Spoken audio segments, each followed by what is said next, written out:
Well, I did reset my mushrooms from the kit into a new grow, and it doesn't always work, and this time it did not work for me.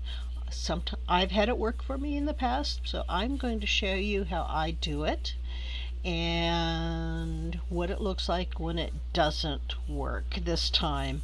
So it's once you've got a kit and you start your mushroom grow, once it's done, it is worth trying to reset it and see if you can get it to take off again and give you another batch of mushrooms. But just be aware that it doesn't always work. So I'm going to keep trying and I'm going to keep learning, but this is what happened this year. Hello, I am Vicky Manitou Okas, and today I am going to reset my mushroom grow.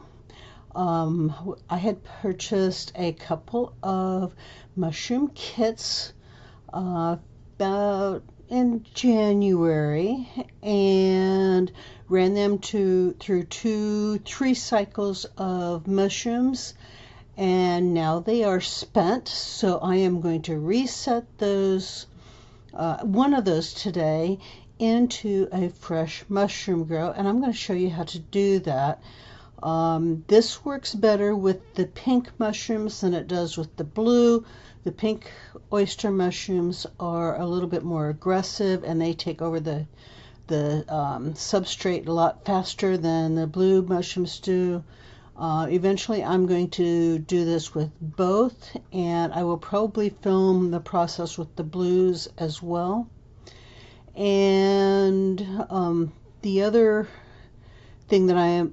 mushroom grow that I'm going to attempt is from grocery store blue oyster mushrooms, and we'll see if that works. That one is a little bit more little less reliable, so we will see if I can get that one to work this time. But let's get started, and I'm going to show you what you need to reset a mushroom grow from a kit. So I'm going to start here, and the first thing you need is a big pan, a big stock pan. This is from the bottom of a pasta pot, and I use this for this type of stuff. This is about a 2-gallon pot. Okay, and I'm going to need 1.5 gallons of bottled water. Okay, and the reason I use bottled water is because the water here's got chemicals in it that will kill the mushroom grow. So I'm going to start with 1 gallon in here. It takes about 1.5 gallons.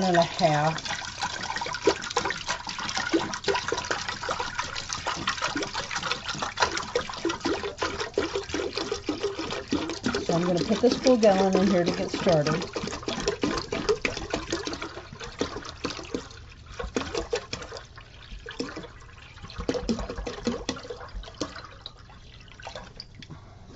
Okay. And set this aside on the stove. Okay, you will need the spent mushroom block from the previous grow, and this one is ready to be recycled and repurposed. Okay, this is fire blocks, hardwood wood sawdust bricks for a fireplace. You have to use the hardwood. You cannot use pine for this, and you cannot use pine. You cannot use cedar. This has to be a hardwood wood chip or sawdust. You can also grow oyster mushrooms in straw or grain, but I am going to use the hardwood sawdust bricks because this is inexpensive. And it's going to take a You also have to have a net.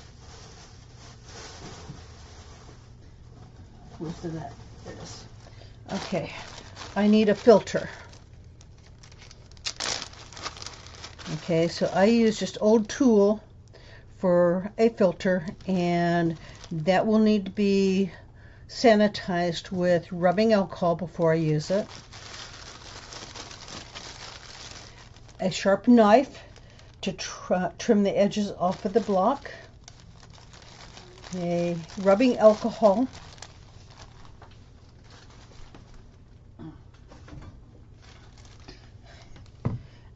And I use rubbing alcohol. I keep 90% on hand, so that's what I use, and I just spray down everything that I need to sanitize with the rubbing alcohol.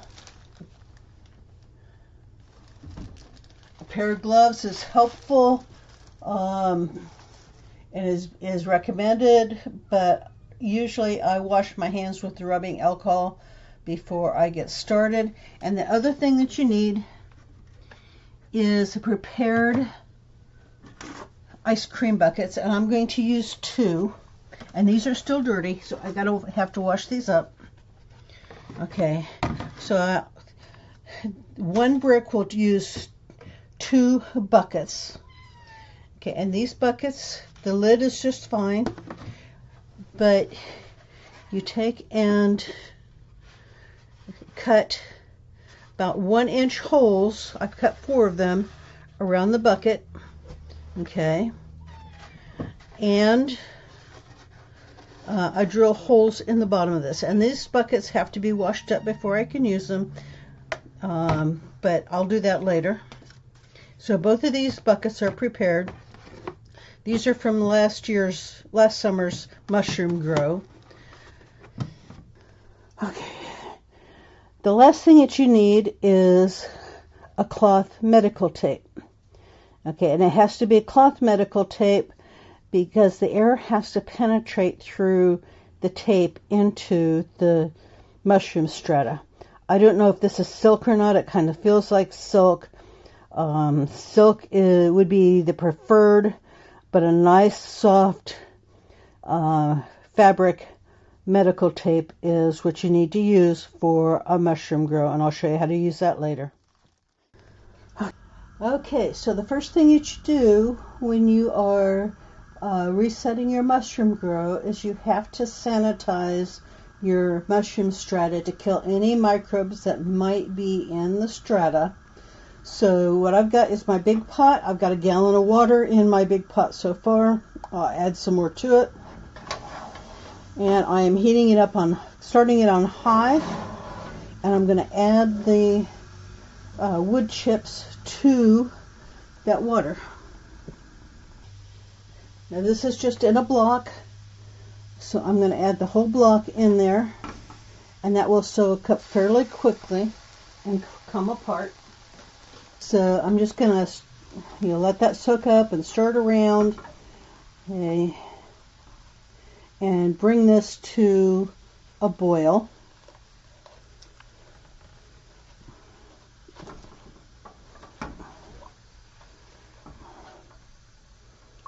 See, that's already starting to soak up. So I'm going to break this up and get it all into the water, and then I will add the rest of the water to this.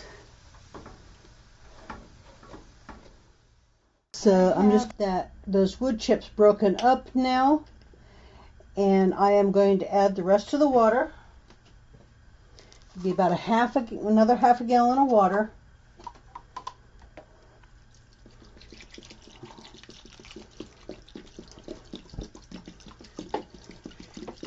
Make sure that those wood chips are covered.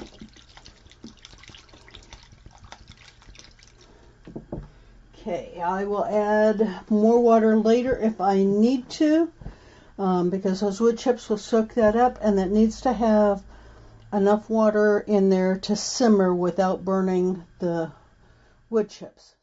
Been about 15 minutes, and the pot is starting to simmer. So I'm going to show that a better picture of that. Okay, so That is what it looks like.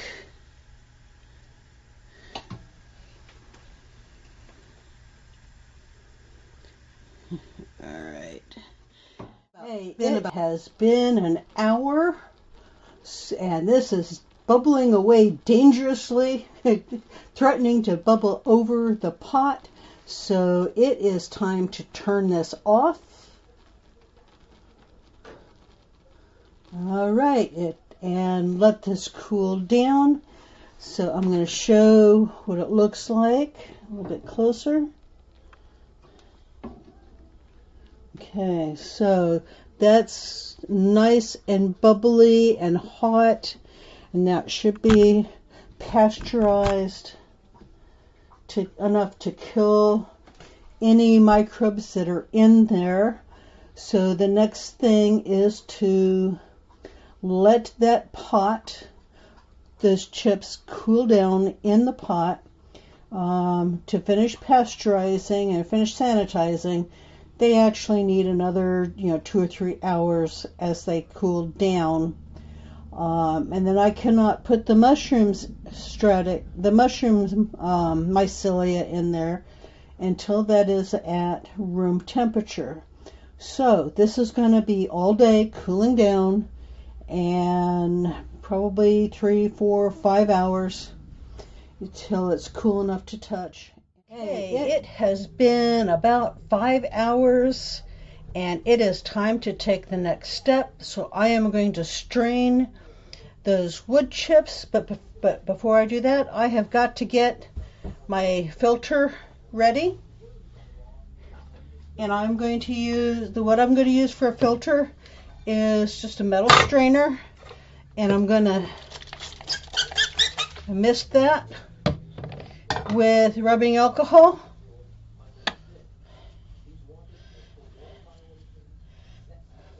And I'm going to use some tool to filter the wood chips, and I'm going to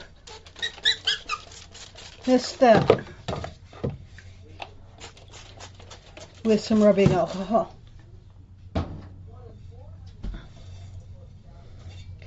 Okay, I don't need to worry about the bowl. That bowl is just to catch the excess water.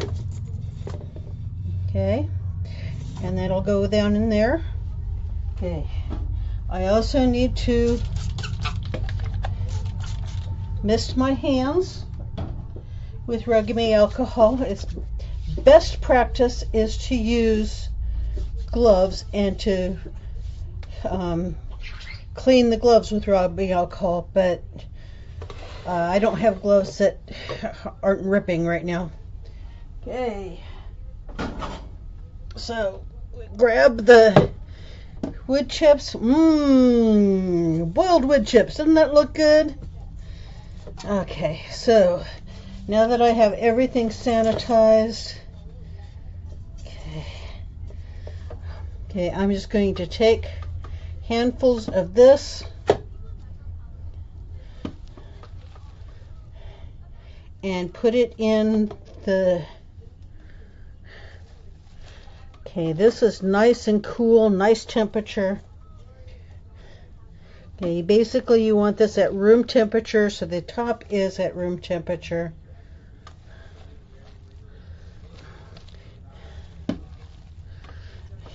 And that hot water soaked into the wood chips and sanitized that.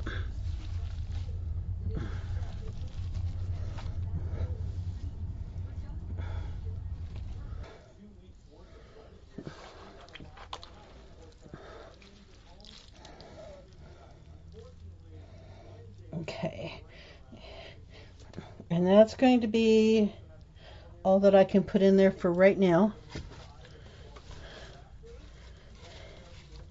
Okay, let that sit in there.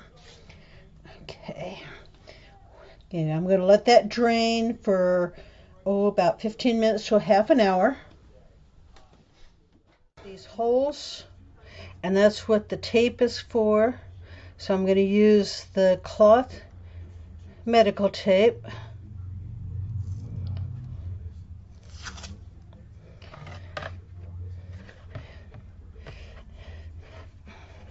And I'm going to tape over each one of these holes. It takes basically a double width.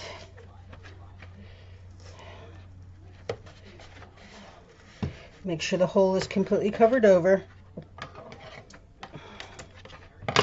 and sealed, and I do that all the way around.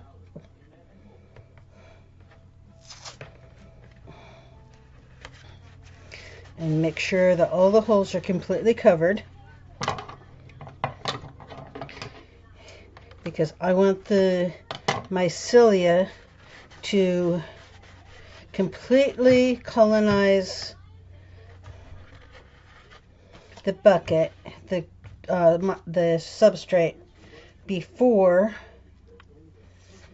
it starts creating mushrooms. And putting the tape over those holes keeps the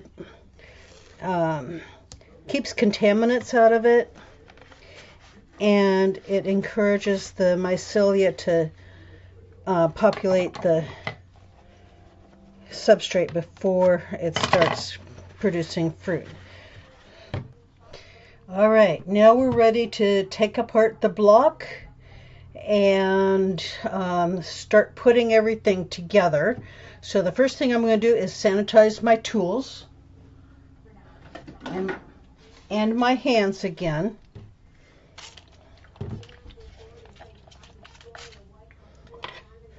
And I'm going to be using this knife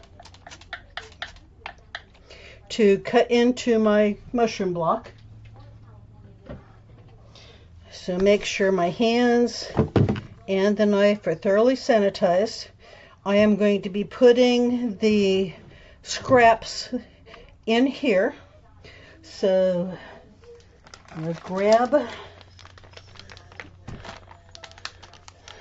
the mushroom block, the old mushroom block, remove that. Okay, so I've got the rubber band removed, and I'm going to use a sanitized knife and cut through the plastic.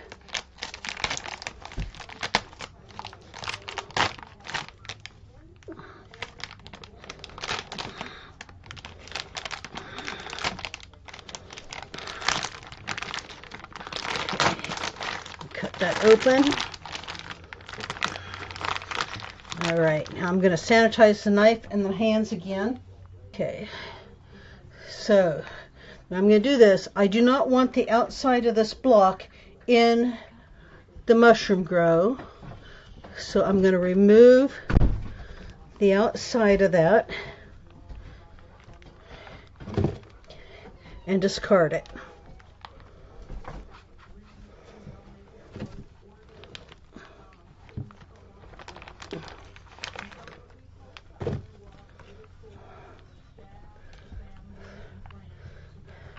All 5 exposed sides.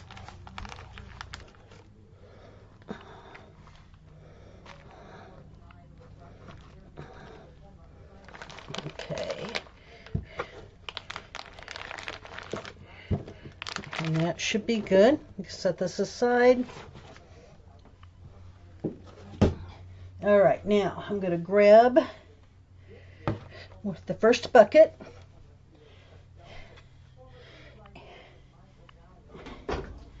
and the sanitized wood chips.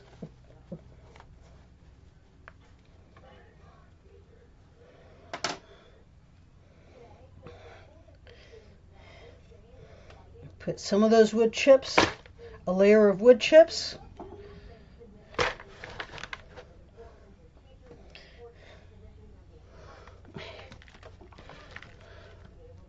And some of the a layer of the old mycelia.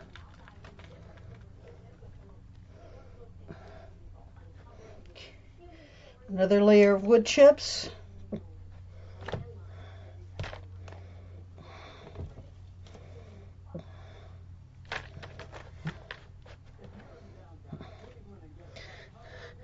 A little bit of the mycelia crumble.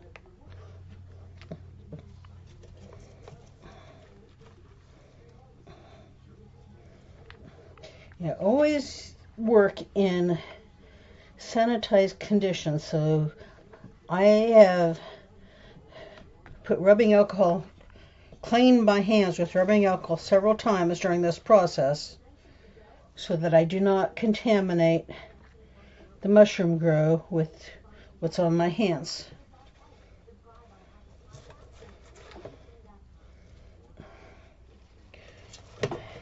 And this should be just moist, not soggy. I'm going to fill that as tight as I can.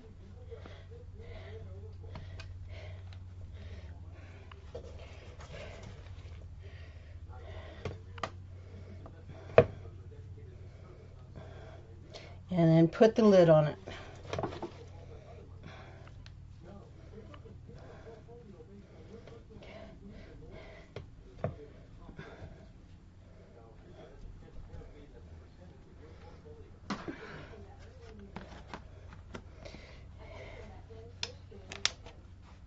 There we go.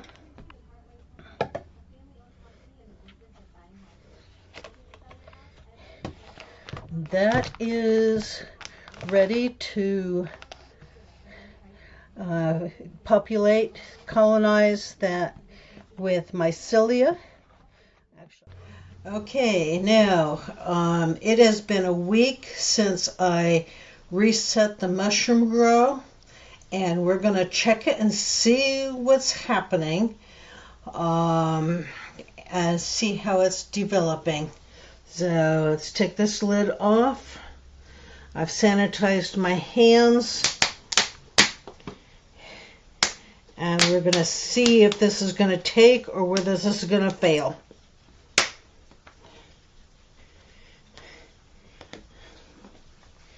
Oh man!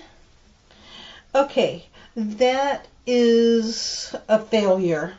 Now I did this 2 resets with the same species of mushroom last year, and it worked beautifully for the pink mushrooms, and that's what this is.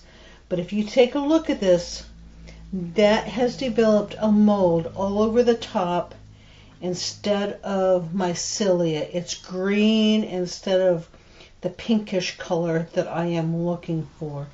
So while this system can work, it doesn't always, and to get it to work, it takes a very high percentage of the old substrate mixed in with the new so that it populates very quickly.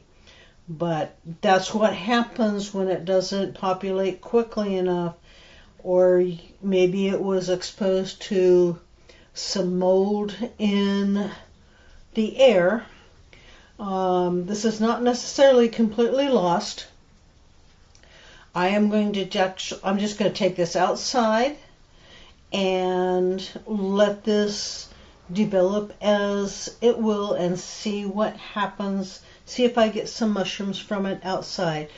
But as far as an indoor mushroom grow reset, the pinks were a failure. So I'm going to give the blues a couple more weeks and see what happens with those. And the attempt with the grow with the mushroom parts that I bought at the store. So, there's a number of reasons why that can happen.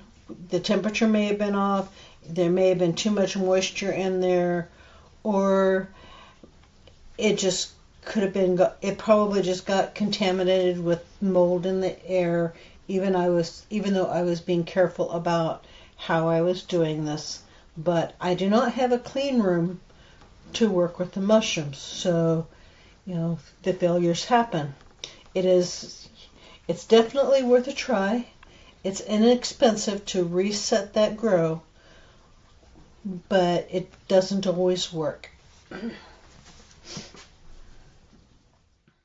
Well, I don't think that Elle is lost to that process. I am going to take those buckets and put them out in the garden, and there is a good chance that I will still get some mushrooms out of that, but that did not work this year the way it did last year for me. So something was different this year, and I am not sure what, but it is worth a try and it's worth learning. And I am going to try it again and learn some more. How about you? What do you think? Have you tried to grow mushrooms and redo it? I would love to hear what your experience was. So like, subscribe, and come and join us over at Delectable Tiny Gardens, and we can learn things together. And don't be afraid to experiment. Even when it doesn't work, you learn something that is valuable. So come and join us, and we'll see you there. Well,